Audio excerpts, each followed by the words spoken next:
दोस्तों नमस्कार, मैं हूं दीपक हिमांशु और आप देख रहे हैं टीचिंग वल्ला। दोस्तों काफी लोगों ने मैंने अभी पिछला वीडियो बनाया था step by step form filling का। उसमें काफी लोगों ने बोला कि सर ये जो ग्रेजुएशन में और बीएड में जो हमको सब्जेक्ट भरना है वो नहीं समझ में आ रहा है। उसमें मैंने फ्लो में बता दिया था कि इसमें आपको पूरा डिटेल में भर देना है, लेकिन एग्जैक्ट क्या भरना है वो उस टाइम पे नहीं बताया था। तो काफी लोगों का क्वेरी आ गया, बहुत लोगों को दिक्कत हो रही है। तो मैं यहाँ पर क्विकली आपको बता देता हूँ। मेरे पास मैंने अलग अलग यूनिवर्सिटीज के सर्टिफिकेट मंगवाए, मार्कशीट मंगवाए, ताकि आपको मैं बढ़िया से समझा सकूं। और मेरे पास कुछ तो प्रिंट आउट भी है, कुछ मेरे पास पीडीएफ में भी है। मैं आपको बता देता हूं पहले बीएड का। ठीक है, बीएड में जो है आपका ना, यहां पर आप ध्यान रखिएगा, सॉरी, बीएड का जो है, ठीक है, अगर मान लीजिए बीएड या डीएलएड जो भी है आपका, तो आप यहां पर एक चीज देखिएगा कि बहुत यूनिवर्सिटी में क्या होता है कि सर्टिफिकेट में ही मेंशन कर देता है कि इन्होंने इन इन विषय में जो है प्रतिष्ठा प्राप्त की है। साउथ के यूनिवर्सिटीज में ऐसा होता है, जैसे ओस्मानिया यूनिवर्सिटी सब में ऐसा होता है। लेकिन बहुत जगह सर्टिफिकेट में नहीं लिखता है कि आपने किस विषय में प्रतिष्ठा प्राप्त की है। तो बेसिकली आप क्या करते हैं, जब आप बीएड फॉर्म अप्लाई करते हैं या बीएड में एडमिशन लेते हैं, तो उस टाइम पर ना आपका दो सब्जेक्ट आप लेते हैं। जैसे कि किसी ने सोशल साइंस और इंग्लिश ले लिया, किसी ने सोशल साइंस हिंदी ले लिया, वो बैकग्राउंड से अगर है तो।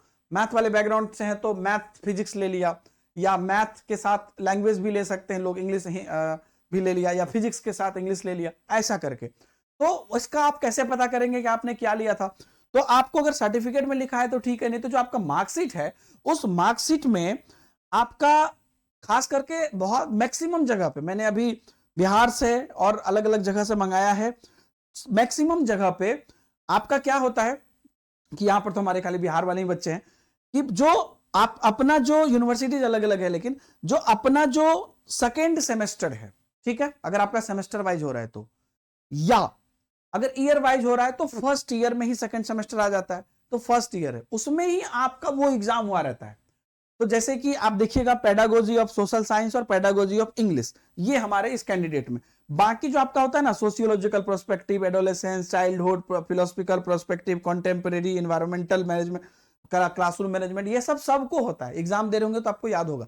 यही दो पेपर होता है जो सब्जेक्ट स्पेसिफिक होता है ना। जैसे इनका सोशल साइंस और इंग्लिश है, किसी का फिजिक्स और मैथ हो सकता है, ऐसे करके। तो वो आप मार्कशीट में आप देख लीजिएगा कि क्या दो पेपर है, वही भरना है। जैसे इनका अगर मुझे भरना है तो मैं यहां पे क्या भरूंगा, ऐसे ही सोशल साइंस और स्लैश करके मैं दे दूंगा यहां पर क्या, इनका इंग्लिश है तो इंग्लिश दे दूंगा। तो ये आपका सब्जेक्ट हो गया।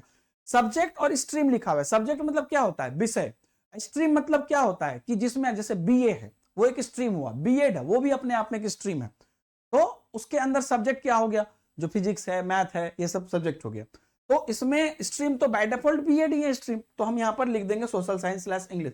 आपका अगर फिजिक्स और मैथ है तो लिख देंगे फिजिक्स, और इंग्लिश है तो वो लिख देंगे मैथ, और जो वो है आप देख लीजिएगा मार्कशीट में आपका वो दो ही मेन सब्जेक्ट होगा, बाकी इधर उधर की चीजें यहां पे रहती है। ठीक है, तो ये हो गया आपको मेन चीज।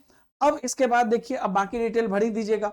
अब ग्रेजुएशन पे भी अगर आप बात करते हैं तो ग्रेजुएशन में आपका कोई ऑनर्स होता है ना पेपर। जैसे मान लीजिए किसी का ज्योग्राफी ऑनर्स है या किसी का इंग्लिश ऑनर्स है, तो वो क्या करेगा, यहां पे सब्जेक्ट में लिखेगा इंग्लिश, क्योंकि आपका ऑनर्स पेपर इंग्लिश है, और स्लैश करके स्ट्रीम क्या हो गया, बीए, बैचलर ऑफ आर्ट्स, तो बीए लिख देगा या बैचलर ऑफ आर्ट्स लिख देगा। किसी का बीएससी है तो बैचलर ऑफ साइंस लिख देगा, अगर सब्जेक्ट फिजिक्स ऑनर्स है तो फिजिक्स ऑनर्स लिख देगा। तो स्ट्रीम हो गया आपका बीए, सब्जेक्ट हो गया आपका जो भी है, ज्योग्राफी, इकोनॉमिक्स, फिजिक्स जो भी है, तो वो स्लैश करके लिख देंगे। यहां पे स्ट्रीम क्यों नहीं अलग से लिखे, क्योंकि बीएड खुद में अपने आप में एक स्ट्रीम ही है ना। उसके अंतर्गत सोशल साइंस और इंग्लिश दो सब्जेक्ट हो गया। तो ये पूरा प्रोसेस रहेगा। और अपलोड डॉक्यूमेंट में मैंने बताया था सर्टिफिकेट ऊपर नीचे मार्कशीट डाल के अपलोड कर दीजिएगा। लेकिन एक प्रॉब्लम क्या आ रही है कि 100 केबी का जब करते हैं तो धुंधला हो जाता है। तो देख लीजिएगा, अगर आपका बढ़िया से फोटो है और 100 केबी के बाद भी धुंधला नहीं हुआ है तो दोनों अपलोड कर मतलब दोनों मिला के अपलोड कर दीजिएगा, और नहीं तो खाली मार्कशीट भी कर दीजिएगा, खाली सर्टिफिकेट भी कर दीजिएगा, तो दोनों में से कोई दिक्कत नहीं है।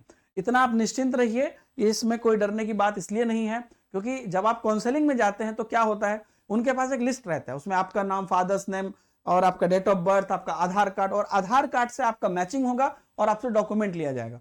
उस समय पर ये एप्लीकेशन फॉर्म का जो है निकाल के डेटा नहीं ये किया जाता है। ये बस एक प्रूफ हुआ कि आप एलिजिबल हैं और आप करेक्ट डेटा भर रहे हैं। क्योंकि उस टाइम पर अगर आप इससे मतलब आप गलत चीज तो नहीं है ना भर रहे हैं, डॉक्यूमेंट सर्टिफिकेट भी आप ही का है, मार्कशीट भी आप ही का है, तो बहुत लोगों का सर्टिफिकेट में दिक्कत हो, मार्कशीट भर दीजिए, कोई दिक्कत नहीं है ना। तो वो लेकिन वहां पर वो सारा डॉक्यूमेंट जब देखेंगे तो अगर आप बोल रहे हैं कि इतना नंबर आया तो वो उसमें होना चाहिए। तो बस यही चीज है, इसके लिए और ज्यादा कुछ चिंता होने की बात नहीं है। और बहुत लोग अपीयरिंग वाले बच्चे परेशान है, सर तैयारी कैसे करें। हमने कल आपको बता दिया था बहुत सारे लोगों को, अगर आप लोग तैयारी करना चाहते हैं फिजिक्स वाला पे हम लोगों ने आप लोगों के लिए एक विशेष सुविधा दे दी है, जिनका सीटेट अपीयरिंग भी है और ये भी देना है, बिहार शिक्षक भर्ती भी देना है, तो उनको कैसे साथ में चीजें चलें, तो आप लोगों के लिए एक बड़ा सुंदर मौका दिया है फिजिक्स वाला पे। अगर आप पीडब्ल्यू ऐप पे टीचिंग कैटेगरी सेलेक्ट करते हैं, नियुक्ति बैच है हमारा बिहार शिक्षक भर्ती का, इसको अगर आप बाय नाउ पे क्लिक करते हैं जो ऑलरेडी काफी मिनिमम चार्जेस पे है, तो सीटेट अगस्त 2023 का बैच है एक हमारा श्रम 2.0 स्टार्ट होने वाला है, तो वो आपको बिल्कुल फ्री में मिल जाता है, समझ गए।